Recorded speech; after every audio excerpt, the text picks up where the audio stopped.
പ്രതിപക്ഷ നേതാവ് പിണറായി വിജയന്റെ വീട്ടിലെ റെയ്ഡിന് പിന്നാലെ ഉദ്യോഗസ്ഥർക്കെതിരെ ഉണ്ടായ ആക്രമണത്തിൽ സമഗ്ര അന്വേഷണം വേണമെന്ന് എൻഫോഴ്സ്മെന്റ് ഡയറക്ടറേറ്റ് പറയുന്നു. ഈ വിഷയത്തിൽ CPM നേതാക്കളുടെ പങ്ക് അന്വേഷിക്കണമെന്നാണ് ഇഡിയുടെ ആവശ്യം. ഇഡി അന്വേഷണം തടയണമെന്ന CMRL ഹർജിയിൽ ഹൈക്കോടതിയുടെ അന്തിമ വിധി വരുന്നതുവരെ കാക്കാനാണ് ഇപ്പോൾ ഇഡി തീരുമാനിച്ചിരിക്കുന്നതെന്ന് അറിയുന്നു. വിഷ്ണു സുരേഷ് ലേറ്റസ്റ്റ് വിവരങ്ങളുമായി കൊച്ചിയിൽ നിന്ന്. Vishnu, good morning. വിഷ്ണു, ശരിക്കും ഇഡി വെള്ളിയാഴ്ച ആണല്ലോ ഈ കോടതി വിധി വരുന്നത്, അതുവരെ കാക്കാനാണോ ഇഡി തീരുമാനിച്ചിട്ടുള്ളത്?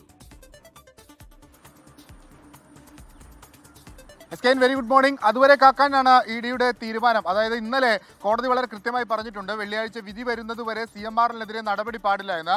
അപ്പോൾ ഇഡിയുടെ അഭിഭാഷകർ കോടതിയിൽ തന്നെ നേരിട്ട് ചോദിച്ചിരുന്നു, CMRLനെതിരെ മാത്രമല്ലേ ഇത്തരത്തിൽ നടപടി പാടില്ല എന്ന് പറഞ്ഞിട്ടുള്ളത്, കക്ഷി ചേരാത്ത മറ്റാളുകൾക്കെതിരെ നടപടിയാകാമല്ലോ. കോടതി പറഞ്ഞു CMRLനെതിരെ മാത്രമാണ് ഞങ്ങൾ ഉത്തരവിൽ പറഞ്ഞിട്ടുള്ളതെന്ന്. അങ്ങനെയാണെങ്കിൽ വീണ ടി അടക്കമുള്ള ആളുകൾക്കെതിരെ ഇഡിക്ക് ആവശ്യമെങ്കിൽ നടപടി സ്വീകരിക്കാം. പക്ഷേ അത്തരത്തിലൊരു നിലപാടിലേക്ക് ഇഡി പോകുന്നില്ല എന്നാണ് നമുക്ക് ലഭ്യമാകുന്ന വിവരം. വെള്ളിയാഴ്ച CMRL അപ്പീലിൽ തീരുമാനം വന്ന ശേഷം ബാക്കി നടപടികൾ അല്ലെങ്കിൽ ഈ അന്വേഷണത്തിന്റെ ഭാവി എന്തായിരിക്കുമെന്ന് അപ്പോൾ തീരുമാനിക്കാം എന്നാണ് ഇഡി സ്വീകരിക്കുന്നത്. ഒപ്പം ഈ കഴിഞ്ഞ ദിവസങ്ങളിൽ നടന്നിട്ടുള്ള തിരുവനന്തപുരത്തെ പിണറായി വിജയന്റെ വാടക വീട്ടിൽ നടന്നിട്ടുള്ള ഇഡി ഉദ്യോഗസ്ഥർക്കെതിരായ ആക്രമണത്തിൽ സമഗ്ര അന്വേഷണം വേണം എന്ന നിലപാടിലേക്ക് എൻഫോഴ്സ്മെന്റ് ഡയറക്ടറേറ്റ് നീങ്ങുന്നു. അതിന് പ്രധാനപ്പെട്ട കാരണം ഈ CPM നേതാക്കൾ പ്രതികളുടെ വീട് സന്ദർശിക്കുന്ന ഒരു സാഹചര്യമുണ്ട്. അതുകൊണ്ട് തന്നെ ഇതിൽ ചില ആസൂത്രിത നീക്കം നടന്നിട്ടുണ്ടോ എന്ന് ഇഡി സംശയിക്കുന്നു.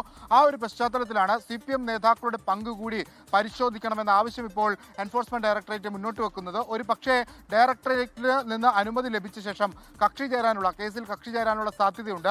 ഈ പ്രതികളുടെ ജാമ്യാപേക്ഷ തള്ളിയതിന്റെ അപ്പീൽ വരുന്ന ഘട്ടത്തിലായിരിക്കും കക്ഷി ചേരുന്ന കാര്യത്തിൽ ഒരു തീരുമാനത്തിലേക്ക് പോകുക എന്നാണ് നമുക്ക് ലഭ്യമാകുന്ന വിവരം. ഈ CMRL എക്സാലോജിക് ഇടപാടിൽ എന്തായാലും വരും ദിവസങ്ങൾ വെള്ളിയാഴ്ചയായിരിക്കും അതിന്റെ ഒരു നിർണായകമായ ദിവസം.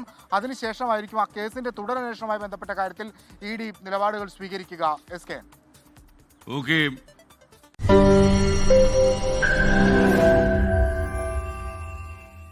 ലോകത്തെവിടെയായാലും ഏത് സമയത്തും 24 വാർത്തകളും ഓഗ്മെന്റഡ് റിയാലിറ്റി പാക്കേജുകളും എക്സ്പ്ലെയിനറുകളും വിശദമായി കാണാൻ ഞങ്ങളുടെ YouTube ചാനൽ നിങ്ങൾക്ക് സബ്സ്ക്രൈബ് ചെയ്യാം.